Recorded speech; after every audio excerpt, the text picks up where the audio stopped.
Welcome to Nightlight.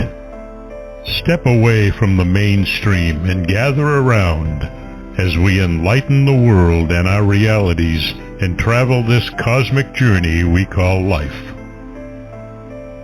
Join us as we share with you and provide that beacon that can guide us all to a better way. Explore with us as we examine a metaphysical montage of spiritual insights, covering everything from the mundane to the magical, UFOs to unicorns, and everything in between. This is a time of awakening, of sharing and evolving, of spreading our wings and soaring on the cosmic breath of creation.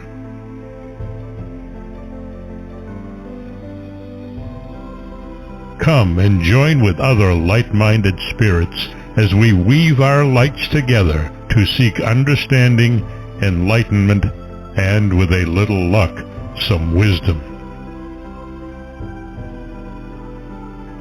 This is Nightlight, a reminder that you are never alone.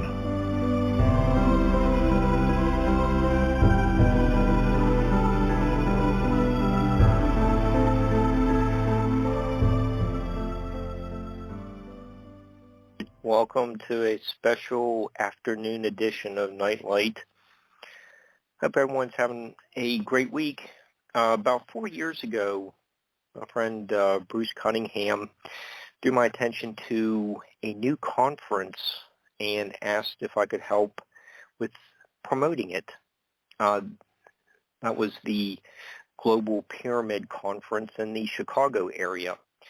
And by the next year, the producer, Marta Thomas, had enlisted Barbara for also, helping out with promotions. So Barbara and I had been helping out with annual announcements about the uniqueness of pyramids from around the world.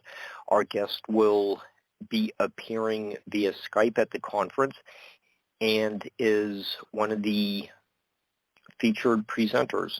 Michael Feeley is our guest today, and he'll be giving us a sample of his presentation. He'll also be drawing a little bit of information from his book, Alchemy of the Gods. Let's see. If you heard Barbara and Solaris's discussion on Sunday, they spoke about the number of recent and upcoming shows on biblical themes. Seems that our listeners are intrepid seekers for the truth and are enjoying developing their spiritual lives. And they are not just content with listening to unproven sensational rants. So we really appreciate that aspect of the demographics from our listeners. Thank you. Michael is a former British police officer. He's the author of Alchemy of the Gods. And like I said, he'll be a presenter at the Global Pyramid Conference, which is scheduled for October 22nd through the 24th. You can learn more about Michael by going to his website, Michael-Feeley, Feeley.com, or the globalpyramidnetwork.com. Hi, Michael. How are you doing today? Yeah, I'm very well, thank you. Hello to you both, and thank you for the invite. Oh, well, thanks for agreeing to be a guest. Better than hearing, no, I've heard about you. I'm not going to show up. So I appreciate your willingness to appear on Nightlight. So, but let's start. just we're going to be talking, or you're going to be talking about, at the Global Pyramid Conference. Let's just kind of focus a little bit on your 2010 family trip to Egypt, and what you saw of the Great Pyramid. So when you get there, well, you have to go past the Sphinx. So let's talk about that approach to the Great Pyramid. What did you observe of the Giza Plateau? Well, the mystery of the actual trip began probably about 10, 14 days before the actual trip. And my wife and I were deciding that we wanted to go on vacation. We both decided that we certainly had a feeling, shall we say, from the silent voice, aka intuition, that we needed to go to Egypt. But we also realised that it was more than just a vacation. There was a deeper meaning, although we didn't know what that was. We felt there was a deeper meaning for us being there. So mysteriously, probably about 10 to 14 days before we went on the trip, I had a strange email from a psychic medium from Scotland who I'd never met before, didn't know her, she didn't know me. And she just emailed out the blue saying that she had a message from her spiritual council. And I have that message here now, and I shall read that verbatim. You will help uncover more insights and translate ancient knowledge brought to us from great distance. Under the Sphinx lies an ancient secret knowledge that will be added to your toolbox. Use this wisely for the benefit of all meaning past, present and future. It belongs all together in the same place. You must absorb, accept, understand and finally know. Only then can you share and teach. She also said that I needed to get to the closest to the right-hand side of the Sphinx as possible. So that's where the mystery started, with this mysterious cryptic message of gathering ancient knowledge that will be added to my toolbox, etc., etc. And at that particular point, I'd never done any talks. I'd never done much in relation to speaking about these things. But nevertheless, we went on vacation. We'd booked trips before we got there. One of them, I think within the first couple of days, was an internal flight to Cairo in order to go in the desert with the Bedouin tribe, in order to go down the Nile, in order to go to the Cairo Museum, and of course, most prominently, to go to the site of the Great Pyramid in Giza. So what we were faced with was a couch trip through the crowded streets of Cairo, literally bumper to bumper, couldn't move, hot, humid. And all of a sudden I looked up and in between the high-story building line, I saw the pyramids. So we arrive there, we do different things, we go up this very, very narrow corridor. We get to the top of this narrow sort of corridor and I look to my right and there's the Sphinx. Ironically, just as my wife and I get to the top of this ramp, this concrete ramp, two people move and it allows us to get to the closest part to the right-hand side of the Sphinx as possible, which is what we were told to do. So here's some synchronicities now already beginning to start. Mm-hmm. So we look at the Sphinx, we do this, and then we go inside the Great Pyramid and different things. And we spent the day in the area, then we went back to the airport, we caught the internal flight back to the hotel, and we wondered, what's this message all about? Because, when you get a cryptic message such as this, you expect there to be, fireworks, some obvious guide or something meeting you at the end, but that didn't apparently happen. So we continued and we had a great day doing different things. And then, of course, the vacation finished and we came back home to the UK. Now, 7 years later, that is when the message began to make sense, because I was receiving visitations from ancient Egypt that were coming forward in time to my space and time. I was getting strange things happening where I would see scarab beetles manifesting out of the wall of my house.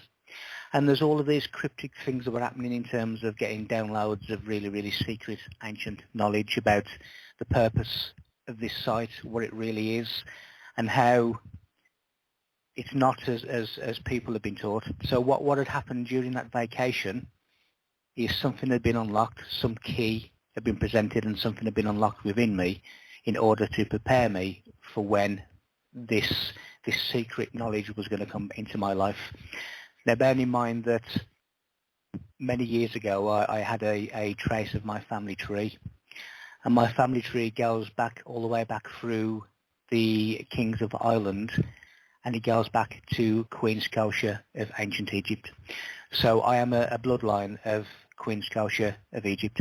So this kind of knowledge, this kind of information is in my bloodline, and that is why you have the likes of royal families, etc., intermarrying, because they understand that knowledge gets passed from generation to generation through genetics, through blood. So there's a deep connection between me and Egypt, and then of course when you then bring into biblical things, the original Bible is actually the Giza Plateau, Noah's Ark, for argument's sake, is the Great Pyramid, and so on and so on. So initially we went on the vacation in 2010. I had the cryptic message 10 to 14 days before we flew out, and all of the things that happened, I think, were opening doorways, opening keys within, unlocking things to prepare me for visitations and for manifestations, and a complete and utter deep download of ancient and secret knowledge, which is what happened subsequently. Oh, it sounds like it, and what you said about it's in your blood, DNA connection to Egypt. I don't know if you can ever really deny that part of you if it's so ingrained. Well, you can't, and what tends to happen is you will carry this kind of knowledge around with you, and often it will be in the background, it will be dormant, and at certain points throughout your life there will be triggers, and there will be the flame that sets off the firework, so to speak. And this information, even from the age of 7 and 8, I was having deep adult conversations with myself, talking about how the world didn't make sense. You know, when I was watching famous biblical films such as the Ten Commandments with Charlton Heston, I was asking myself the questions: could this really happen? You know, how can this happen? And I always felt misplaced on this planet. So I always had this deep feeling within, and you'll find that this kind of information that was inside me, but it was just dormant and waiting to come out at the right time. And when you look at the time capsule of knowledge, which is the Great Pyramid, which has been set on the waters of time in order to reappear and re-emerge at a time when humanity can best deal with the information, that time is now. So there's always these catalysts for this dormant information, and when it awakens, you can't go back. You have to keep moving forward, because you can't undo what you've done, you can't unknow what you know, and you can't block out what's coming to you. So for me, 2009 was the time that I had the ignition for the firework. That was my major awakening, and everything that followed from that was really a more and more advanced introduction into the ancient world, what the ancients were telling us, how all of these ancient civilizations who we are told were individual entities. They were not. They were all one voice, one hymn, you know, one orchestra across the face of the earth, and that goes beyond the earth. So you can't undo what you know, and you have to keep moving forward. Yeah, and we were talking about this is information inside of you. It's almost like you went into the Great Pyramid, but it's really a journey within yourself. It is a journey within yourself, and when you look at what the great monuments, what the great monoliths, what the great sort of religious teachings at their correct level are telling us and were telling us, is predominantly about the self. Now, when you look at the word self, within the word self, you have El, which originally was God. So it is the God within you. You are the God self. So everything that they were trying to teach, everything that they were trying to tell us, relates back to the self. And it is the resurrection of self. It is the phoenix, the fire within you, the Christ within you, that you have to activate in order for that energy, that sacred energy, to reach the dome, which is the Golgotha, which is the place of skulls, which is the head, which is the temple of God. So everything really is about the self and how to transmute the self. And the ancients were, of course, doing that through knowledge. They were doing that through frequencies. They were doing that through certain initiation rituals. Now, for me, I've felt for a long time that I am being initiated. Now, I don't go to rituals, I don't go to Masonic temples, I don't go to anything at all, but I realise that the certain aspects of my life, particularly in recent times, that mirror initiation ceremonies. Now, initiation is really a soul level. So you are enlightening, you are awakening, you are educating the soul through certain practices, through certain life paths. And this again is another lesson that the ancients were teaching us in their grand monuments and monoliths. And in the conference, I will even go as deep as to tell the audience and the listeners who actually built the Great Pyramid.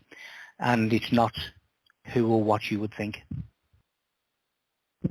Okay. Well, since you just mentioned the building of the pyramid, in your book Alchemy of the Gods, you do give a profile. Talk about the subterranean aspect of the pyramid. Maybe a lot of people aren't aware of that or don't know much about it. Cover the Grand Gallery and the King's Chamber. So let's if we could do like a cutaway profile look at the pyramid. Michael, could you give us descriptions of the interior features and how you interpret their functions for this enigmatic structure? Yeah, of course. You have to really look at what these fantastic structures represent. And the fantastic structures not only represent enlightenment, hence, which is something that I found out when I did a map overlay of the human head over the Great Pyramid and discovered that the likes of the King's and the Queen's Chamber, etc., correlated to the endocrine system of the brain in terms of the pineal gland, the pituitary gland, so that they were marking the seats of enlightenment within inside the human head. Now, when you start looking at what these grand monuments represent, they do represent enlightenment, but within the Giza Plateau itself, it also represents the 9 months of gestation of a newborn child. Now, in other words, it is the rebirth. So when you come from the cosmos, you have to come through the water gate, you have to come through the womb, you have to come through the yoni, the Holy Grail. You have no choice. To come from the celestial to the terrestrial, you have to come through the gateway of God, which is the Holy Grail, the womb. And what I've found is that the 9 pyramids represent the 9 months of gestation of a child. But that 9 months of gestation is in 3 trimesters of 3 months. And that is why we have 9 pyramids in groups of 3. Now, the 3 major pyramids, which align to Orion, which has its own sort of story, but the larger of the 3 pyramids of Giza represent the third and final trimester. That is when medical science tells us that the consciousness comes into the child in the womb. So that is represented again by the consciousness, by the third trimester in the human head and the gestation period of the child. Now what happens is, I just mentioned Orion and the importance of Orion, not only in Egypt but around the world. We have a silver gate and a golden gate within the heavens. Now the silver gate is just above the arm of Orion, the constellation of Orion, the hunter. Now the silver gate is where souls come into this reality. Now if you imagine that the souls come in through the silver gate, which is aligned to in the Vatican City, in Jerusalem, in Damascus, and all of these places are aligned to this. But when you come through the silver gate, the soul comes into this reality. It comes through all the symbolic, coming through the 9 pyramids, which is symbolic of the 9 months of birth. You then come out the Sphinx of Egypt, which represents the womb, the yoni. And it is the yoni that is guarded by the lioness. That is why we have the likes of red lions and different things, because the lioness fiercely defends her cub. Now when you look at what a lion cub is a Judah. So we have the tribe of Judah of the Bible, which is the Sphinx of Egypt. So we come through Orion, we come through the silver gate of Orion, we come through the 9 months of gestation, we come out of the Sphinx, which is the womb, into the matrix of the third dimension. And that is another one of the reasons and one of the meanings of the Giza Plateau, which I've never heard anybody else ever mention. So it's not through the Sphinx into the pyramids, as people believe, in terms of going through the secret chambers of the Sphinx of Egypt, the lion, through the pyramids into initiation. It's the other way around, when you come from Orion, through the 9 months, and out of the Sphinx of Egypt, which represents the womb, the Holy Grail. And in addition to that, of course, when for anybody who's familiar with the 64 keys of Enoch, the 64 keys of Enoch are actually harmonic keys. Now the Giza Plateau rests upon an 8 by 8 grid. Now if you times 8 by 8, you get 64. So that is the 64 keys of Enoch, which the Giza Plateau rests upon. They are harmonic keys. Now when you reach the 64th note, and it can be 64 people with 1 note each, it could be 32 people with 2 notes, but when you reach the hemi-demi-semi-quaver, which is the 64th note, you open the Stargate. And a lot of these ancient monuments around the world, Stonehenge and different places, are Stargates that are opened by the voice. And also the tongue is also a key. And when I took a group on tour to the inner circle of Stonehenge, my co-host went into the centre of Stonehenge in a trance. She didn't know she was going to do this, but she just went into the centre of Stonehenge and began to make all of these different tonal rules with her tongue, with her voice. Now I witnessed, as did the group, the power of sound, because that sound came from her voice, and it made the circle of Stonehenge sing, and the vibration was extremely powerful. Now this is somebody who lives by me, who is a friend of me. If you can imagine that the masters of sound of the ancient past and the kind of power that they could have generated with their voice or voices in order to make these stone circles and these stones reverberate, they are stargates. And for proof of that, in August 1971, 5 men were witnessed to disappear from the centre of Stonehenge, never to be seen again. Yet their campfire and their tent were still intact. And this was witnessed by a police officer, and it was witnessed by the public. 5 men just disappeared and vanished from the centre of Stonehenge in 1971. So these are stargates, as well as representing coming into this matrix as a newborn. And, you know, when we are a newborn, we're known as a youngster, which is a young star.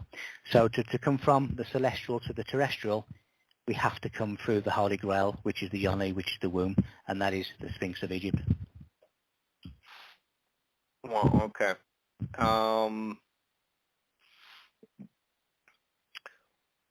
When we can come back to the harmonics, which does imply math, and what you also wrote about, the music of the spheres. But you also give us dimensions of, the Grand Gallery being 153 feet long, 153 steps. There's that mysterious number showing up. Can you explain what 153 means? Yeah, of course.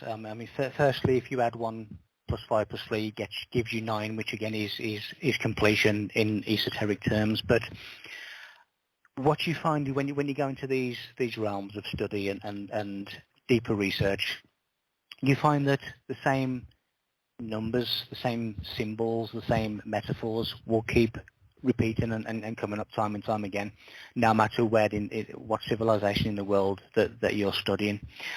Now, one of these numbers is the number 153. Now, 153 is very biblical, but it also relates to the Great Pyramid. And this is how.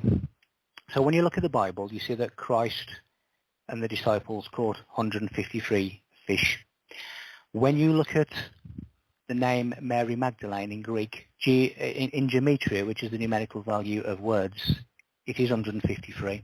So straight away we have a Christ and Mary Magdalene connection to 153. In addition to that, as I just spoke about the yoni, the gateway of the Holy Grail, when you get the Vesica Piscis, which is the 2 circles that are interlinked, the center of that Vesica Piscis is known as the mandala. Now when you go from left to right, you have a unit of 153. So the Mary Magdalene is really the yoni, the womb, the Vesica Piscis in geometry, which connects to Christ, because Christ, his ministry lasted 153 days. He caught 153 fish. Now, when you get to the Great Pyramid, and just in addition to what I was saying about the gestation period, the entrance of the Great Pyramid represents the navel. Now, the navel is the sustenance of the child. Now, when you sever the umbilical cord, the Egyptians symbolize this by the severing of the shafts of the pyramid. So when they blocked off pyramids, particularly in the Queen's chamber, they were mimicking the severing of the umbilical cord between mother and child. So when you get to the Great Pyramid itself, the entrance is on the 17th course level. Now that is significant because when you add all the numbers up from 1 to 17, so you go 1 plus 2 plus 3 plus 4 and so on, it equals 153. Now, when you get inside the Grand Gallery, which represents the ascension towards the Enlightenment, it is 153 feet long and it has 153 steps. So we also have a lot of Hebrew contributions to that as well when it relates to Elohim and God and different things. But 153 is a sacred number. It is a sacred number of knowledge that can stretch from Christ to Mary Magdalene, to the Bible, to Hebrew, to the Kabbalah, to the Egyptians, to the Great Pyramid, to the Grand Gallery. And you can connect all of those things by that one singular number, which again also relates to the Holy Grail, the Yoni, the womb. Wow. Okay, so with what Stonehenge was built prior to the pyramids at Giza, according to some. But you're saying like all this advanced math is really an uninterrupted understanding from way back in antiquity, and it was totally understood up through the writing of the Old and New Testaments. So that's covering thousands of years. And maybe At some point we lost it, and now we're just rediscovering how advanced the ancients really were. Yes, of course. I mean, when you look at the Bible, you've mentioned the Bible there. The Bible is now largely is being deciphered by modern day computers. So the Bible itself is a computer code, and when you really get to the very pinnacle point, the origin really, you are talking of binary code, you are talking of binary choice. Now binary choice is as simple as good over evil, life over death, because binary choice is two numbers, 0 and 1, which is negative and positive. So the Bible is a computer book that is now only able to be understood truly by modern day computers. So it is a computer code book. Now when you look at it at its deepest levels, it is an ascension book. It is telling you how to escape the birth and death cycle of this reality, of this third dimensional torment. So when you look at the likes of Stonehenge, the Great Pyramids, and all these mathematical genius buildings, and they truly are mathematical genius. Now when you start looking at who else is a mathematical genius, well, it is the creator. And the creator is an ultimate computer. Now that ultimate computer deals with numbers and binary code. That is why when you look at what is gravity, gravity is binary code. What are subatomic particles? They are binary code. What is consciousness? That is computer binary code. What is the duality of the universe? It is binary code. So we have an ultimate computer, which is what we would call the creator or the God. And that binary code, that mathematical genius, has been fragmented out across the universe. So my theory of who have put these things there, it is the creator of the universe through mathematical genius, because when you look at the messages that are contained within these monuments and monoliths, they are mathematical messages, but they are also how to transmute the self back to the promised land. Now the promised land is enlightenment. So you have a mathematical genius system, and you have a mathematical genius who is the creator. Now if you put 2 and 2 together, it kind of tells you who has given us the breadcrumbs to get out of here. It is the creator itself, which is the ultimate computer, and so are we. We are fragments of that ultimate computer. So it is a mathematical genius, because that is the language of the creator. That is the language of the universe. Everything in the universe adheres to a mathematical sequence or a mathematical code. The creation of humanity is mathematical. When you look at the symbol of the mysteries, the pentagram, that represents man in microcosm. It is the star of Bethlehem that led the wise men, to their inner Christ, their inner fire, their initiated soul, which is what the Christ is. So it's a mathematical genius system, but it doesn't only pertain to Earth, it pertains to the likes of Mars and different planets. Now for me, people tell you that it was the civilization from Atlantis that went into Egypt and built the pyramids and everything else. For me, there's evidence to suggest that the monuments and monoliths of Earth were pinpointed from Mars. And when you look at the mathematical longitude and latitude coordinates of these monoliths and monuments, both on Earth and on Mars, they are a mathematical satellite navigation. Okay. That's a startling statement. So let's, since we're doing a little section on, I know, math, but what? Okay, let's look at the face on Mars, the diameter of that layout.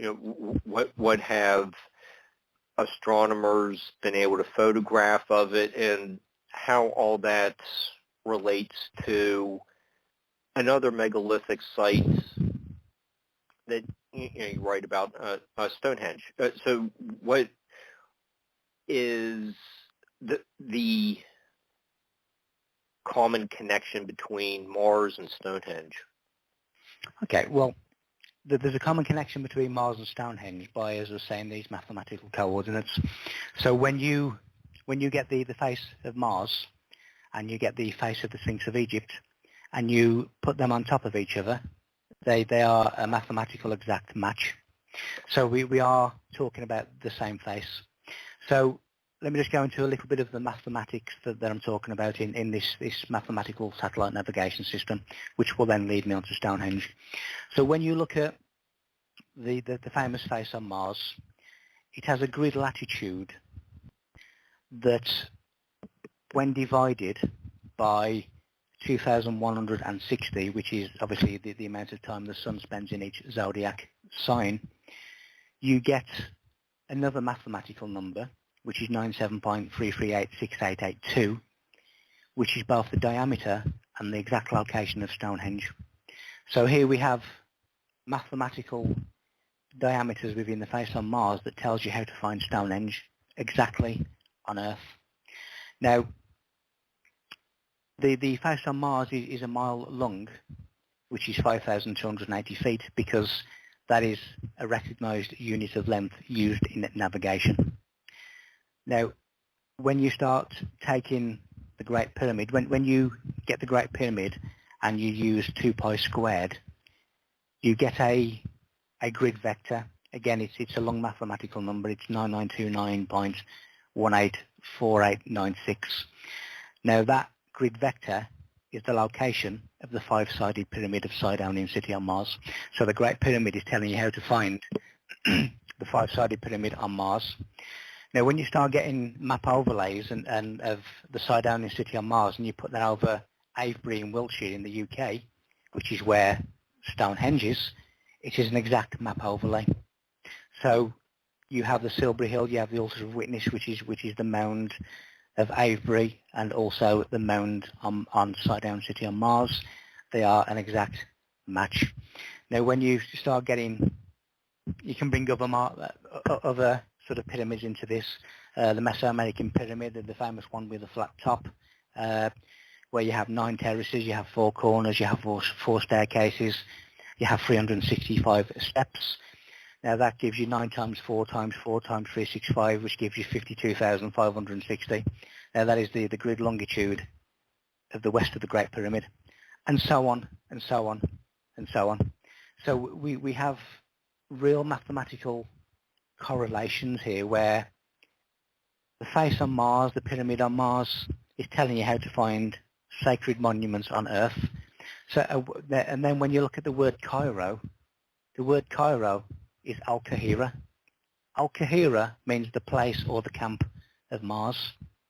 So we have, for me, we have the surface of Mars that is pinpointing certain locations for earthly monuments to be placed, and it is telling you how to find them. Now that would suggest that you have a civilization that is either traveling back and forth, or you have 2 civilizations, one on Earth, one on Mars, that are communicating with each other in order to get this mathematical precision. So this is a wondrous, genius mathematical matrix system between Earth and Mars, and again it goes on to the Moon, it goes on to Phobos, it goes on to Venus, it goes on to different planets of the solar system that have monuments that we would associate with Earth, which would associate with Egypt. So it's just a beyond advanced mathematical matrix that's going on here behind the scenes. Well, okay, so since we're talking a little bit about astronomy, you also note that there are the shafts that go from the king's chamber to give a viewer the view of the Orion constellation and a few others. So how do these constellations fit in with understanding astronomy, from the Great Pyramid as well as other,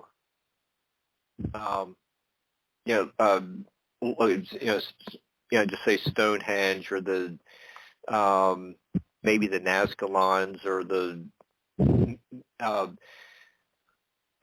Central American site that you just mentioned. Okay, yeah, well, science is observation. The first things or the first bodies that man ever observed were the stars. So the original science is astronomy and astrology. So the likes of biblical prophets and the masters, master just means measure of stars. So when you have the prophets and whatever of the ancient past, they were the readers of the celestial narrative in effect. They understood the movement of the stars.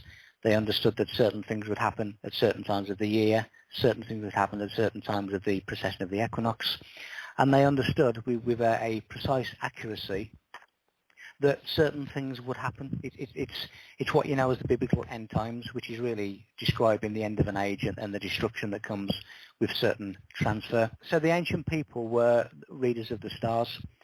Now, when you look how the Egyptians, etc., used to use star charts and star codes, these star codes were taken by the Jewish mystics and they were hidden within the Dead Sea Scrolls.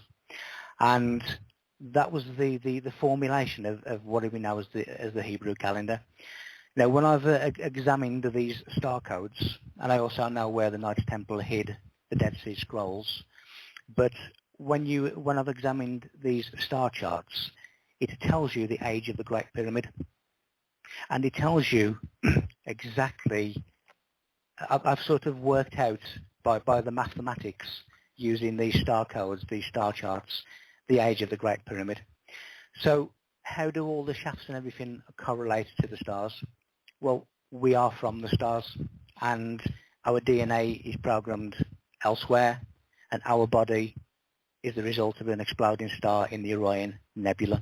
So we are from the stars. It is our home, and that's why everything points towards the sky, towards the heavens. You have the likes of the Belt of Khufu within the Great Pyramid, that there are many reasons and many theories as to what that means. But the Belt of Khufu is symbolic of taking the enlightened souls across the river of the sky, which is the Duet, which is Sirius, Orion, and that region of sky.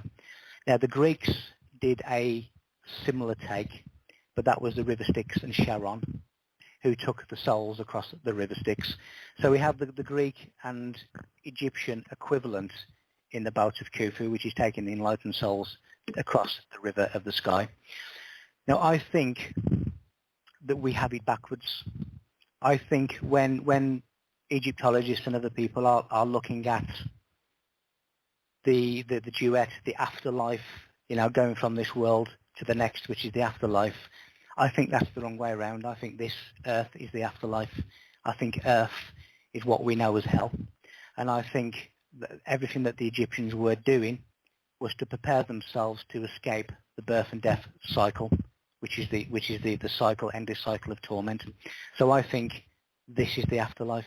Now, when you look at the Quran and different religious books, the Quran tells you that hell is a place where people who have had information given to them and evidence given to them still don't accept it. That is how the Quran defines hell, which is what we have on earth.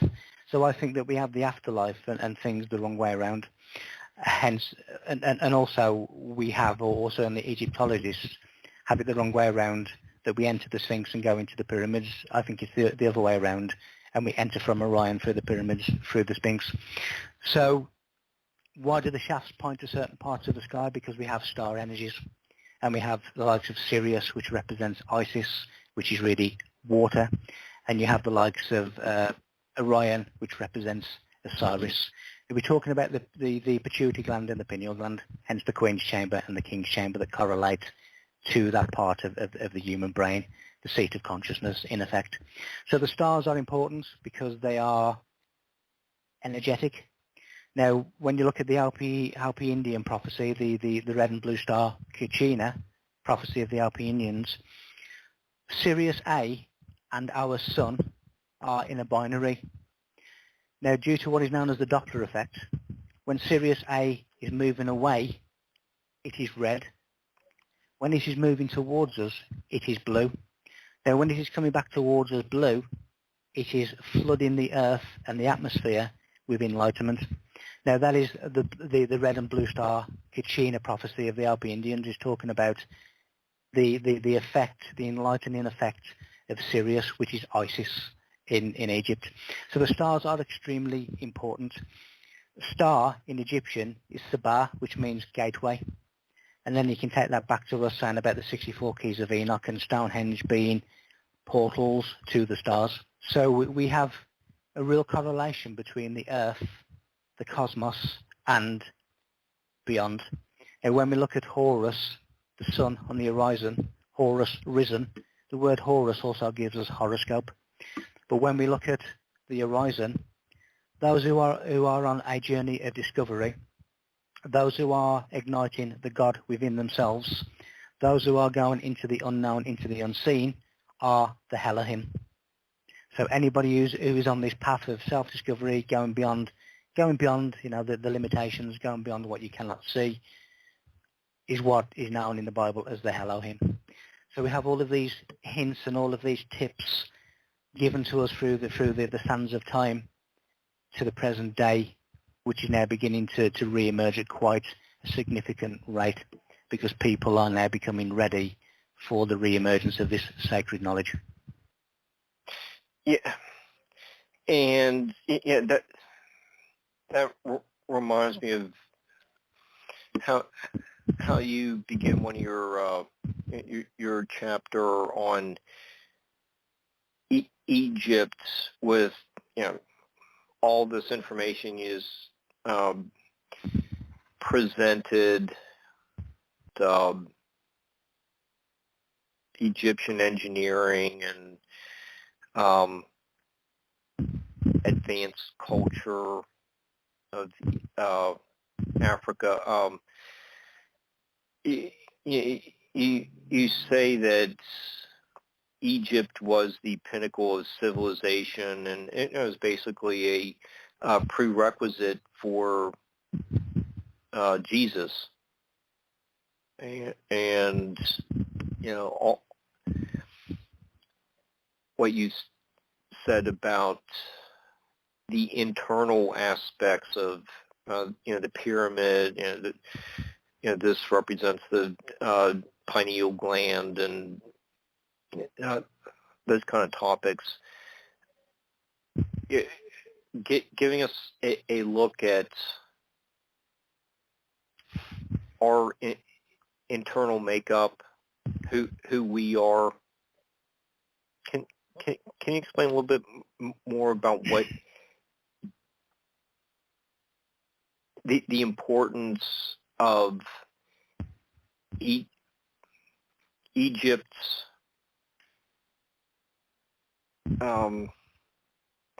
standing in the world and why it had to be a prerequisite for Jesus? When you look at other lands of enlightened teachings, you can go to Greece. When Athena means wisdom. You have Crete, which means creation. A lot of the Greek philosophers spent many decades as initiates of the Egyptian mystery schools. When you look at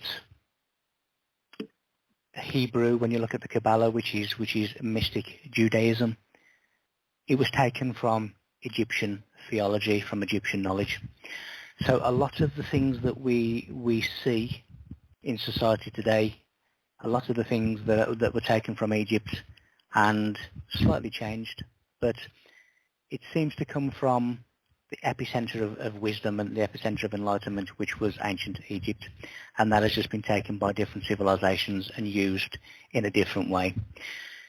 So when you look at Noah's Ark being the Great Pyramid, when you look at the astronomy, when you look through the eyes of the Sphinx and what the Sphinx is actually looking at on the horizon, you start to get a sense that certain star movements, for argument's sake, Virgo, which is the Virgin, on the 11th of September, Virgo rises above the horizon with the sun in her abdomen.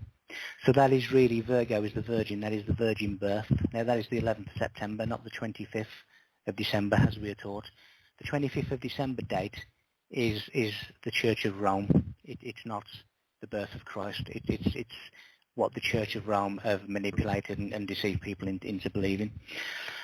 But when you look at the Great Pyramid, it is the chief cornerstone. It is the cornerstone that the builders rejected, which is Christ. When you look at what Christ really is, Christ is each and every one of us. Christ is an initiated, enlightened soul. It is a divine mind. Now, when you look at the map overlay of the human head over the Great Pyramid, it represents the divine mind. So the Christ is the initiated soul. Now, when you start looking at the life of Christ, it is all about initiations or stage of initiations. So the first elemental initiation is birth itself. So when you are born on Earth, Earth is an element. It is the first initiation. You are born into this. Now, when you start looking at the likes of the cross is really the fourth initiation, which is the surrendering of the lower self. Now, when you start looking at a crucifixion and when you start looking at Golgotha, Golgotha means the place of skulls. Now, the skull is where we get the light to become enlightened. It is where we have the pineal gland, the pituitary gland, the thalamus. All of these centers of consciousness are within the skull. And that is Golgotha, the place of Golgotha, the place of skulls, where you are crucified, which is initiation. And you're going through the different levels of initiation to reach this divine mind, this enlightened soul, which is what Christ is. Now you can take that to the Ark of the Covenant. The Ark of the Covenant is the sarcophagus of the Great Pyramid. Because when the Bible gives you the diameters and the dimensions, they are the exact same dimensions of the sarcophagus of the Great Pyramid. Now, the King's Chamber also represents enlightenment of the mind, the pineal gland. So when you look at what is the communication system between the earth and the cosmos, it is the mind, it is the brain, it is the divine enlightened mind. And that is also why we have the sarcophagus in the King's Chamber. You can look at different stories of the Bible. You can look at Moses. What is the true meaning of the Exodus, the parting of the sea, the parting of the Red Sea? In Gnosticism, in the secret circles of wisdom, the path of least resistance is known as the open sea. Now that is, you go from the root chakra, which is your lower self, which in the Kabbalah system is Egypt, captivity, and you go through the path of least resistance as the serpent of fire goes up Jacob's ladder, which is your spine, up the 33 segments of the spine, which is Jacob's ladder. 33 also gives you the age that Christ died. It also gives you the degrees of masonry. It gives 33 vertebrae of the spine, and the 33rd vertebrae is known as Atlas, which then gives you the island of Atlantis. We see that the Exodus of Moses is really the opening of the chakras and the Kundalini serpent fire going through each of the chakras up the spine until it gets to the place of enlightenment, which is Golgotha, which is the place of skulls. When you bring the 7 chakras into this, you can then bring Noah into it, because Noah relates to 7, and it is the opening of the chakras. All of the biblical stories are talking about enlightenment. They are talking about a resurrection, a rebirth of self, and that is what the Christ is, and that is what Moses is, that is what Noah is. So we have all of these correlations between what the Egyptian pyramid is telling us, what the Bible is telling us, what the Hebrews are telling us, which is really taken from the Egyptian theology, and it all amounts to the Giza plateau. And the treasure of heaven is the mind from Matthew chapter 6, verse 19. So what you're saying is, just the New Testament summation of what the Egyptians already knew, and you see Egypt's influence thousands of years later on the writing of the New Testament.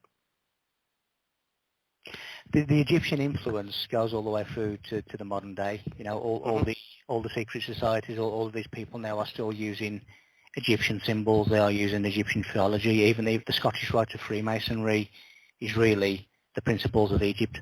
So we have, it comes all the way. Somebody once said to me that, okay, if Egypt was such a pinnacle epicenter, why did it disappear? And I said it didn't disappear. It's just been hidden. And it's come all the way through to the modern day. To everything within society can go back to the Enlightenment of Egypt. And so it never went away. And I don't believe the Egyptians built the pyramids. I believe they were taught how to use them. I believe the creator of the universe created the Great Pyramid and the Giza Plateau as a means to develop, a means to escape. And then when you get from Egypt and then you go to Cydonia City on Mars, and as I say, the face on Mars is the same as the face of the Sphinx, and so on and so on. You have the five-sided pyramid of Cydonia.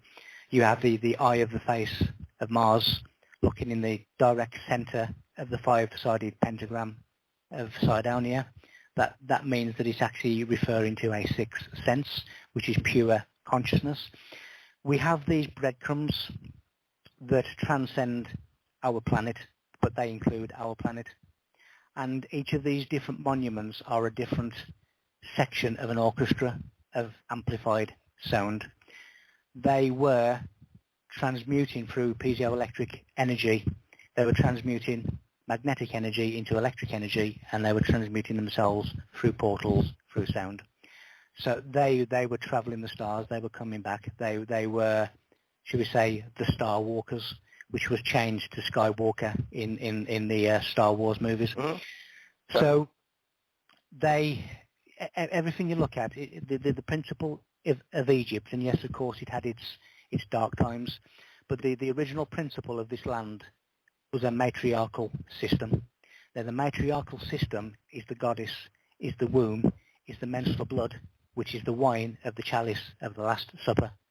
The word supper comes from soup. The primordial soup is menstrual blood. So when you have Holy Communion, it is symbolic of drinking menstrual blood and semen, the elixir of life, the fluids of life. And this comes from the goddess principle of the menstrual blood, the womb, the goddess, all of these different things which correlate to the magnificence of the Giza Plateau, as well as the Bible, as well as all of these different monuments around the world. Okay, and you do go into other Egyptian artwork, symbology, like the scarab is represents both hemispheres of the brain. And you have several examples in Alchemy of the Gods. And it's, you really do put in perspective how the Egyptian symbology really meant something very deep, and we're just rediscovering it now.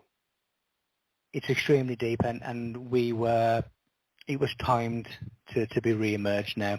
So yes, you have the scarab beetle, you have the hieroglyphs, which most people look at and think that it's a visual thing. It is a visual thing, but the main effect that you get from hieroglyphs is when you touch them, because when you touch hieroglyphs, that is messages for the soul inside the hieroglyphs. So the thing that you should be doing with them is touching them. When you look at every stone inside the Great Pyramid being an octave, being a note, being a chord, being a key, when I did a mathematical formula for the speed of reality, there was this extremely long number that kept appearing in my formula, in my calculation. Little did I realise at the time, but I did several weeks later, that this exact long number sequence is one of the chords within the Great Pyramids, the harmonics of the Great Pyramid. So that suggests to me that they also knew the speed of reality and the formula that, you know, many thousands of years later I've come up with. But they knew all about advanced sound. You know, when we look at the phenomena of the elongated skulls around the world, Malta, Peru, Russia, Stonehenge, Egypt, they were using sound techniques when the child was inside the womb, which was altering the shape of the skull. So sound, you know, going back to the keys of Enoch, going back to the tongue being a key, going back to the tonal rules of harmonics that were opening stargates, opening gateways at the correct frequency. All of these monuments in a sense of a planisphere represent different planets. Stonehenge represents Saturn. Many of the crop circles are being transmitted. Sound is being transmitted from the rings of Saturn, which is coming all the way to Earth within an hour and a half. It's being picked up by the crystalline aerial that is Stonehenge, and the sound waves are then being transformed into a pictorial geometric shape, which is what crop circles largely are. And the reason that most of them are around Stonehenge is because Stonehenge is the aerial that is receiving them. Now, when you look at, you know, at certain frequencies create certain patterns. When you see a snowflake, the beauty geometry of a snowflake, that is really the sound of the atmosphere crystallized and frozen. So sound is a wonderful thing, and it goes all the way through the harmonics of the pyramids, the speed of reality, all the way through to Stonehenge, all across the ley lines. They are connected to the stars, which are also connected by light lines, which are also ley lines. And we have this wonderful grid system of enlightenment that, when activated, will change the face of reality. Okay. Amazing. You know, Michael, you know, we don't want to give away your entire presentation, but you know, I kind of have a feeling that Barbara's going to steal you from my stable of guests, and you can continue I already next time she sent has him an an open. invite. Okay. Well, yeah, and Consider him stolen. Yeah. Can consider the theft accepted. Okay. Huh? But you know, there's something wrong with a police officer being a willing participant in thievery.